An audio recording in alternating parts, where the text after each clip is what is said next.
ہم نے جو کلمہ پڑھا ہے لا الہ الا اللہ محمد الرسول اللہ، اس کلمے میں ہی ہم نے اقرار کیا ہے کہ اللہ ہمارا رب ہے، اس کے علاوہ کسی کی عبادت نہیں کریں گے، اور حضرت محمد صلی اللہ علیہ وسلم ہمارے رسول و پیغمبر ہیں، ہم ان کے علاوہ کسی کا اتباع نہیں کریں گے۔ کامیابی کا راستہ بس ایک ہی ہے، کامیابی کا راستہ یہی ہے۔ ہاں، خلاف پیغمبر کسے راہ گزید کہ ہرگز بمنزل نخواہد رسید، کہ پیغمبر صلی اللہ علیہ وسلم کے طریقے کو چھوڑ کر کسی اور راستے پر جائیں گے ہرگز منزل مقصود تک نہیں پہنچ سکیں گے۔ اب کامیابی کا راستہ ایک ہی ہے، لقد کان لکم فی رسول اللہ اسوۃ حسنہ، کہ تمہارے لیے رسول صلی اللہ علیہ وسلم یعنی حضرت محمد صلی اللہ علیہ وسلم کی ذات میں بہترین نمونہ ہے۔ اب ہمیں آپ کا ہی اتباع کرنا ہے۔ ہماری خوشی، غمی، زندگی کے دیگر شعبوں میں ایمانیات اور عبادات کے علاوہ، عقائد اور عبادات کے علاوہ معاملات ہیں، معاشرت ہیں، اخلاق ہیں، یہ دین کے بڑے بڑے شعبے ہیں جن سے ہر ایک کو واسطہ پڑتا ہے، ہر ایک کو واسطہ پڑتا ہے۔ ان شعبوں میں بھی ہم حضور والے مبارک طریقے کو اختیار کریں گے۔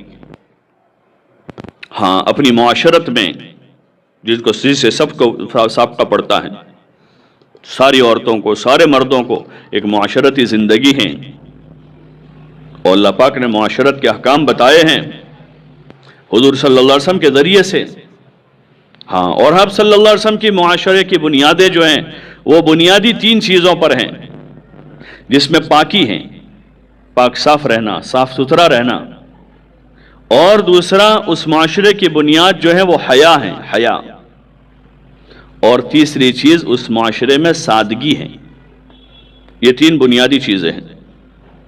ہم اپنی معاشرت کی بنیادیں اس پر اٹھاویں۔ جیسے مکان بنتا ہے تو مکان کی بنیادیں زمین سے اٹھتی ہیں، اور زمین میں جو ہے سیمنٹ، کپچی، سڑیے، یہ اس کے اساس اور بنیادی چیزیں، اس پر اٹھتی ہیں بنیادیں۔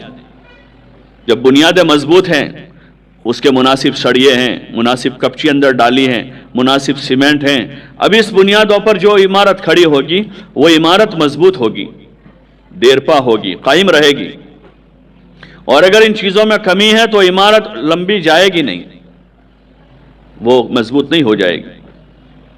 ہاں، ہمارے رسول صلی اللہ علیہ وسلم نے اپنے معاشرے میں ان چیزوں پر بنیادیں اٹھائی ہیں، ہم اس کی کوشش کریں۔ بچپن میں، مکتب میں، گھر کے ماحول میں اس کے بنیادی مسائل کا پڑھنا پڑھانا ہوتا ہے۔ اللہ کا فضل ہے کہ ہمارے یہاں اس کا پڑھنے پڑھانے کا رواج ہے، ماحول ہے، جس میں قرآن کی تعلیم کے ساتھ ساتھ طہارت کے اور عبادت کے مسائل اور ضروری کچھ معاشرت کے مسائل، گھریلو زندگی کے کچھ مسائل بچپن میں مکاتب میں پڑھائے جاتے ہیں۔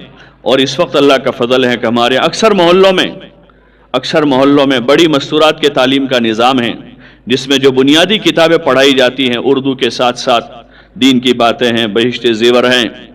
اس قسم کی کتابوں میں علماء نے ہمارے معاشرت کے، معاملات کے اور طہارت، پاکی ناپاکی کے لائن کے مسائل کو اندر لکھا ہے، اور سب کے گھروں میں وہ کتابیں ہیں۔ اور ان میں سے آپ بہنوں میں سے، آنے والی بہنوں میں سے اکثر بہنیں ہیں جنہوں نے اس کو پڑھا ہے۔ اس کو پڑھا کیوں ہے؟ اس کو عمل کرنے کے لیے پڑھا ہے کہ اس پر عمل کیا جاوے، اپنے گھر میں اس مطابق کی زندگی بنائی جاوے۔ اگر زندگی اس مطابق ہے تو یہ گھر آباد ہے۔ ہاں، گھر جو ہے وہ سونے چاندی سے اور برتنوں سے اور لکڑے لوہے کے فرنیچروں سے گھر آباد نہیں ہوتے۔ ہاں، اس کے چکر میں زیادہ نہ پڑیں۔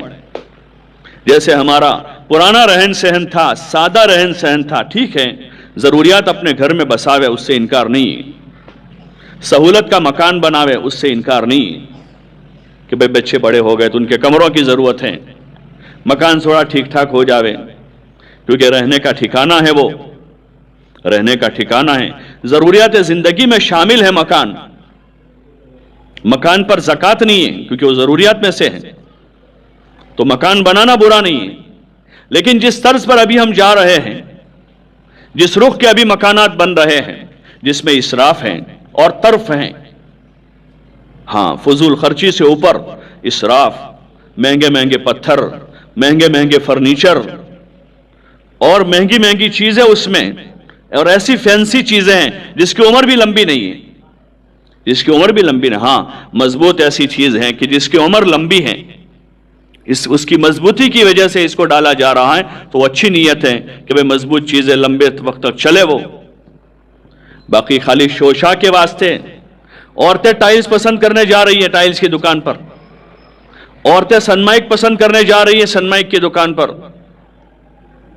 عورتیں اس کا واش بیس کا ٹب پسند کرنے جا رہی ہیں دکان پر. یہ خواہشات ہیں، خواہشات، اس کے علاوہ کچھ نہیں ہے. چاہے کچھ بھی نام دے دو اس کا، اللہ دلوں کے بھید جانتا ہے، دلوں میں کیا ہے، اندر کیا ہے. آپ لوگوں کی زبان بند کر سکتے ہو، لوگوں کو آپ چپ کر سکتے ہو کہ کون کچھ کہہ سکتا ہے ہم کو، لیکن دلوں کے بھید جاننے والا اللہ ہے. وہ دلوں کے بھید جانتا ہے کہ اندر نیتیں کیا ہیں. ہاں بڑائی کی نیت ہے کہ ہمارا گھر ان سے اچھا ہے، ہمارا گھر ان سے مہنگا ہے، ہمارا فرنیچر ایسا ہے، ہمارے کپڑے ایسے ہیں. یہ سارا دکھاوا ہے، جس دکھاوے کو ہمارے مذہب میں کوئی جگہ نہیں ہے. دکھاوے کا کوئی کام نہیں. دکھاوے کی تو نماز بھی قبول نہیں ہے، دکھاوے کا تو حج بھی قبول نہیں ہے، دکھاوے کا صدقہ خیرات بھی بارگاہ خداوندی میں قبول نہیں ہے. اپنی ضروریات زندگی کو سادہ کریں. مکان ہماری ضرورت ہے، سادہ بناویں. ہاں اس میں چیزیں سادہ رکھیں. آج تک ابھی پچھلے 5-10 سال تک دیکھتے تھے کہ ہمارے گھروں میں مہنگی چیزیں نہیں ہوتی تھی، فرنیچر اتنے مہنگے نہیں بنتے تھے. ہاں 25-25 ہزار میں پورے گھر کا سامان آ جاتا تھا، چولہے کے سامان سے لے کر گھر کی ضروری چیزیں، 2-4 کرسیاں ہیں اور وہ چارپائی ہیں، بستر گدا وغیرہ، سارا ملا کے 25-50 ہزار میں سارا آ جاتا تھا. وہ ضرورت کی چیزیں ہوتی تھی. اس وقت جس رخ پر ہم جا رہے ہیں، ہاں جس رخ پر جا رہے ہیں ہم، یہ رخ ہمارے لیے خیر کی چیز نہیں. چاہے مکان بڑے بڑے نظر آ رہے ہوں اور چاہے گھروں میں بہت زیادہ اسباب نظر آ، لیکن یہ ہمیں راس نہیں آئے گا. یہ راس نہیں آئے گا ہمیں. یہ فساد کا ذریعہ ہے، یہ حسد کا ذریعہ ہے، یہ دلوں میں کینے کے پنپنے کا ذریعہ ہے، یہ آپس کی عداوتیں اور نفرتوں کے بڑھنے کا ذریعہ ہے. جو چیز بھی اللہ کے حکم کے خلاف، حضرت رسول اللہ صلی اللہ علیہ وسلم کے مبارک طریقے کے خلاف زندگیوں میں آئے گی، وہ چیزیں کبھی راحت کا ذریعہ نہیں بنے گی. ہاں اس لیے آپ ماں بہنوں سے ہماری گزارش ہے، ہاں اپنی زندگیوں پر نظر ثانی کریں. خواہشات پوری کرنے کی جگہ دنیا نہیں ہے. اللہ نے اس کے لیے ہمارے لیے جنت بنائی ہے، اور ہمارے آپ کے پیارے آقا حضرت جناب رسول اللہ صلی اللہ علیہ وسلم نے خود ایک زندگی گزار کر اپنی امت کو عملی تعلیم دی ہے. حضور علیہ السلام نے 11 نکاح فرمائے، ایک نہیں 11 نکاح آپ کے ہوئے ہیں. 2 ازواج کا مکے میں انتقال ہو گیا، حضرت خدیجہ اور حضرت سودا رضی اللہ عنہما کا، ان دونوں کا انتقال مکے میں ہوا. باقی آپ کے نکاح بھی مدینہ جا کر ہوئے، اور بقیہ ازواج مطہرات حضور علیہ السلام کی حیات تک حیات رہی، زندہ رہی. ان کے ساتھ حضور علیہ السلام نے ایک زندگی گزاری ہے.